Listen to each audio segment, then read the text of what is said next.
2019 में पुलवामा हमला मोदी ने करवाया, पहलगाम आतंकी हमला मोदी ने करवाया और दिल्ली में कल कार ब्लास्ट मोदी ने करवाया। ये कहना है उन तमाम विपक्षियों का जो या तो विपक्षी नेता हैं या फिर जो समाजवादी पार्टी कांग्रेस पार्टी को वोट करते हैं। ऐसा उन लोगों का मानना है और उन लोगों का ये कहना है कि ये सब मोदी ने करवाया है।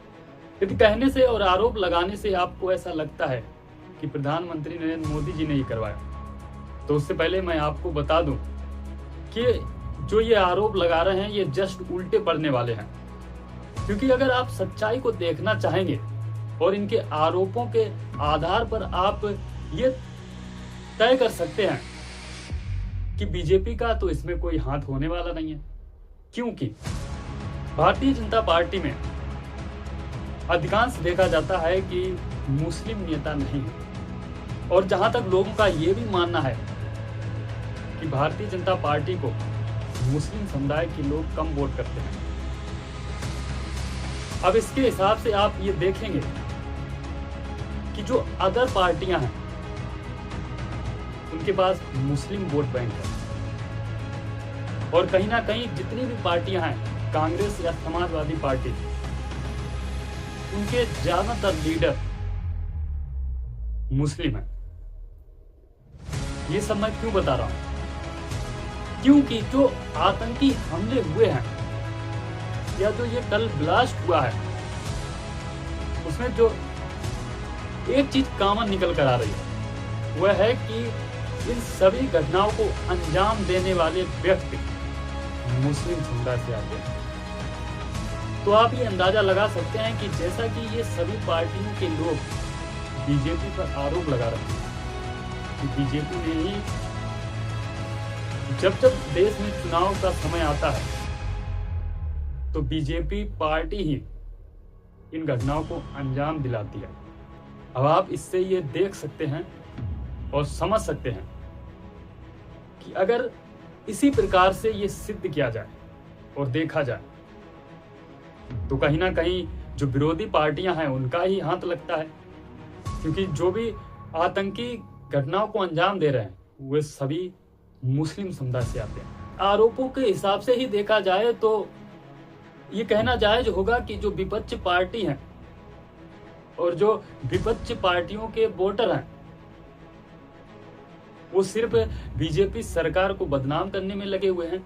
और ये कुछ हद तक सही भी है, क्योंकि आरोप लगाने से कोई भी सरकार गलत नहीं हो जाती है।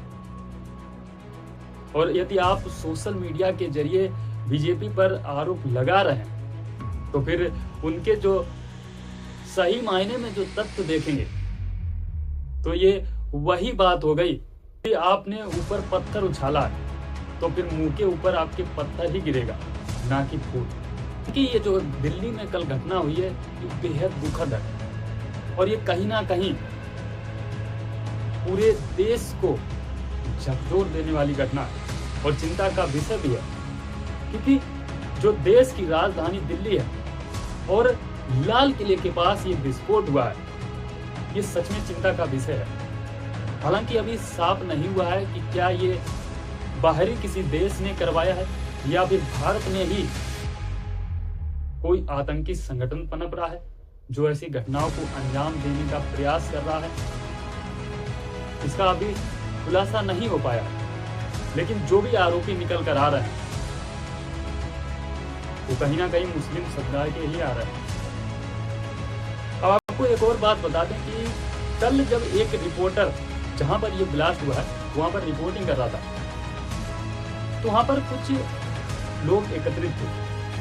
तो रिपोर्टर ने उनसे सवाल पूछा तो उन्होंने बताया कि मैं एनिमल लवर हूं और मैं यहाँ पर कुत्तों के लिए आया हूँ। यानी कि जो ये ग्रुप था 5-6 लोगों का जो वहां पर ब्लास्ट हुआ है वो ये देखने आए थे कि वहां पर किसी भी प्रकार से किसी कुत्ते को चोट तो नहीं आई है। यदि कोई भी कुत्ता उस ब्लास्ट से मर गया तो ये उस कुत्ते का मृत शरीर लेने आए थे। उनका कहना था कि जो ये कुत्ते हैं यदि जो मर गया है उसको मैं ले जाकर उसका अंतिम संस्कार यानी कि उसको मिट्टी में दफना दूंगा। लेकिन वहां पर जो सबसे बड़ी बात निकल कर आई वो ये नहीं कि ये एनिमल लवर थे, ये अच्छी बात है, पशुओं से प्यार करना अच्छी बात है और उनके देखरेख के लिए ये सब कदम उठा रहे हैं, तो ये भी अच्छी बात है। लेकिन उन्होंने क्या कहा? उन्होंने कहा कि ये सब बीजेपी के द्वारा करवाया जा रहा है। जब तक आम आदमी पार्टी की सरकार यहाँ दिल्ली में रही थी तब ऐसी कोई घटना नहीं हुई थी। और इसके अलावा एक महिला ने यह भी कहा कि बीजेपी की सरकार आने से 3 साल की बच्चियों के साथ रेप हो रहा है। यानी कि खुला हुआ ये आरोप है कि बीजेपी सरकार के द्वारा कराया जा रहा है। यानी कि ऐसे जो संवेदनशील घटनाओं की जगह पर नेताओं को छोड़िए, आम जनता ही इस तरह की बातें करती है। वो किसी भी पार्टी के ऊपर सिर्फ आरोप लगाते हैं, ना कि वो ये जानने का प्रयास करते हैं कि आखिर इन घटनाओं को किसने अंजाम दिया है। अब इसी क्रम में जिस प्रकार से कल दिल्ली में ये दुखद हादसा हुआ है और दुखद ये घटना हुई है, इस घटना के बाद पाकिस्तान ने अपने सीमा पर अलर्ट जारी कर दिया है। इसके बाद पाकिस्तान से भी एक खबर सामने आ रही है कि आज वहां पोर्ट के बाहर एक गाड़ी ब्लास्ट हुई है। हालांकि अब ये एक चिंता की बात हो गई है, या फिर यूं कहूं कि पाकिस्तान कोई षड्यंत्र रच रहा है, या वो कोई ऐसा विचार कर रहा है कि पाकिस्तान ने ही भारत में ये घटना को अंजाम दिलाया हो, लेकिन वो इससे बचने के लिए अपने देश में ऐसी घटनाओं को अंजाम दिला रहा है। और इतना ही नहीं, क्रिकेटर नसीम शाह के घर पर भी फायरिंग करवाई गई है। हालांकि ये फायरिंग किस तरीके से हुई, किसने करवाई, इसकी जानकारी नहीं है, लेकिन खबरें आ रही हैं कि क्रिकेटर के घर पर भी फायरिंग हुई है। तो क्या ऐसा तो नहीं है कि पाकिस्तान के लोग और पाकिस्तान की जो आतंकी संगठन है वो ऐसा दिखा रहे हैं कि जो भारत में ये घटना हुई है उससे मेरा कोई लेना देना नहीं है? क्या ये सच है कि पाकिस्तान का भारत से कोई लेना देना नहीं है, या फिर वो भारत को गुमराह करने की कोशिश कर रहे हैं कि देखिए हमारे यहाँ भी ऐसी घटनाएं हो रही हैं? क्योंकि जब अभी कुछ महीने पहले जो पहलगाम में आतंकी हमला हुआ था, उसके बाद पाकिस्तान का यही कहना था कि ये हम लोगों की तरफ से नहीं कुछ भी किया गया, भारत के लोग हमारे ऊपर थोप रहे हैं और हमसे जबरदस्ती युद्ध करने का प्रयास कर रहे हैं।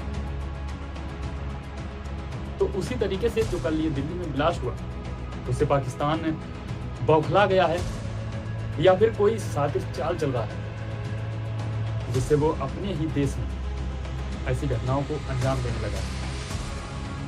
फिलहाल ये सोचने वाली बात है। और क्या सच में पाकिस्तान का दिल्ली में लाल किले के पास कार ब्लास्ट में हाथ है? यही जानने के लिए तमाम भारत के जो सिक्योरिटी एजेंसियां हैं वो लगी हुई हैं। और प्रधानमंत्री मोदी जी ने भी कहा है कि जिस किसी ने भी ऐसी घटना को अंजाम दिया है उसको बख्शा नहीं जाएगा और जल्द से जल्द पता लगाया जाएगा कि आखिर इस घटना को अंजाम किसने दिया है। क्या भारत में ही पनपने वाले आतंकवादी हैं या फिर दूसरे देशों से ही करवाया गया है? इस घटना को लेकर आपकी क्या राय, कमेंट करके जरूर बताएं।